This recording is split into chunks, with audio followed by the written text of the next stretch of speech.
The United States has 250,000 troops stationed in the 10 nations surrounding Iran. It certainly looks like the decision has been made to take control of the region. Are we watching the preparations for the prophesied Euphrates River War? We'll answer on this edition of Politics and Religion. Look, there are two things I don't discuss: politics and religion. In my house, we don't talk about politics and we don't talk about religion. I'll talk to you about anything except politics and religion. I never talk about politics and religion. Politics determines how we'll live here on earth. Religion determines how we'll live forever. I'm Irvin Baxter. I think it's time we talk about it.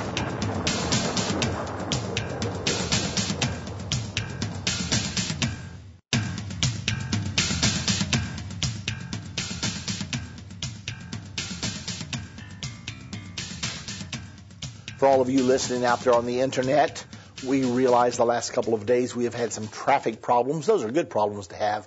That means we've had more traffic than our servers can handle. So we've taken steps to fix that for you. Hopefully it'll be fine for you from here on out. If you do have increasing difficulty, please give us a call here at Endtime Ministries, and we will do everything within our power to make sure that everything is all right for you.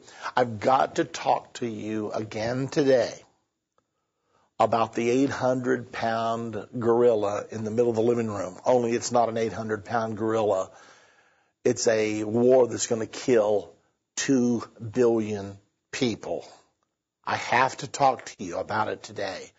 I've sort of come to a watershed in my own thinking on this thing. It happened over the weekend as I was studying again, preparing to write a book on the coming war. And I pulled up a map of Iran and also of the U.S. troop deployments.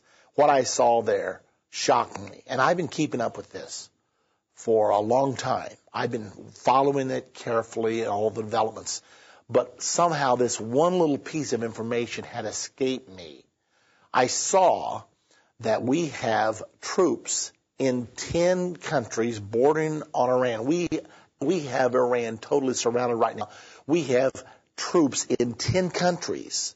And I'm talking about, of course, Iraq on one side, Afghanistan on the other side. But beside that, Azerbaijan up in the north, and then below that is Kuwait, and beside that, Saudi Arabia, and beside that, the little country of Bahrain. We have troops there. And besides that, the United Emirates, we have troops there. And then we have 11 battleships now at least, and I think more actually, in the Persian Gulf, which is the southern border of Iran.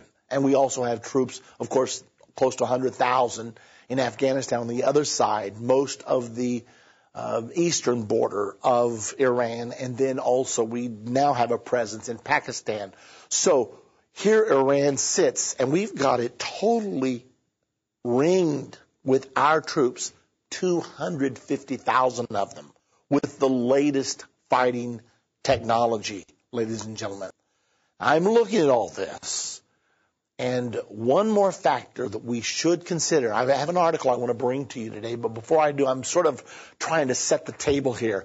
Now, all of you listening do realize the Bible teaches that out of this part of the world, a war will begin that will kill 1/3 of mankind.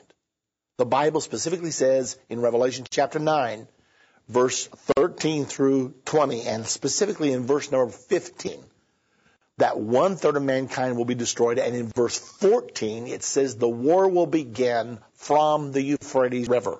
Well, this is what's called the Euphrates River Basin.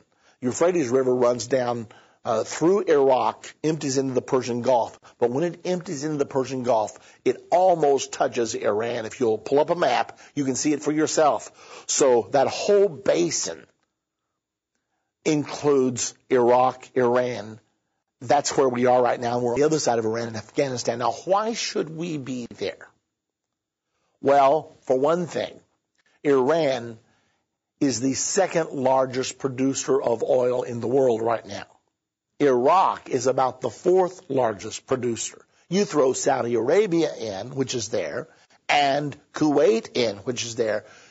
Then you go up to the Caspian Sea, which is on the northern border of Iran. And, of course, Azerbaijan has a border on the Caspian Sea. And we have a pipeline that runs out of the Caspian Sea to the Eastern Mediterranean, where we then can load it onto our ships and ship it out. And that pipeline is incredibly valuable. And would you like to know who owns the lion's share of that pipeline? BP Petroleum. Now, maybe that explains why we're not being too harsh on the oil spill down in the Gulf of Mexico. There's a lot playing into this, but when it's all said and done, you can boil it down to 3 letters.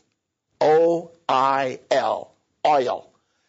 Without the oil of the Euphrates River Basin, our nation grinds to a halt. Now, it's that serious. It's that dire. This is the 40% of the world's oil ships out of the Persian Gulf through the Straits of Hormuz. No wonder we have 11 battleships that we just put in there as the tensions are building. So, am I predicting to you that we are seeing the stage set for World War III? I'm not predicting that, but I'm certainly holding forth the strong possibility. I can tell you World War III is coming, and it is going to begin from the Euphrates River area.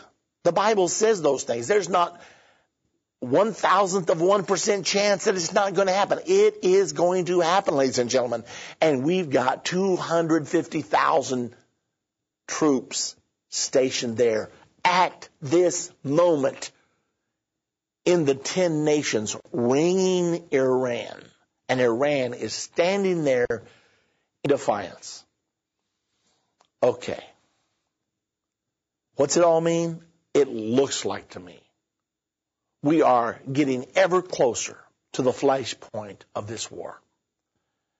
And in my own heart, I'm very disturbed about it. And I want to be very careful because I know what it's like for something to look like it's going to happen in the next 3 months and then it stalls out for 3, 4, 5 years. I understand that. I've been doing this for 40 years now.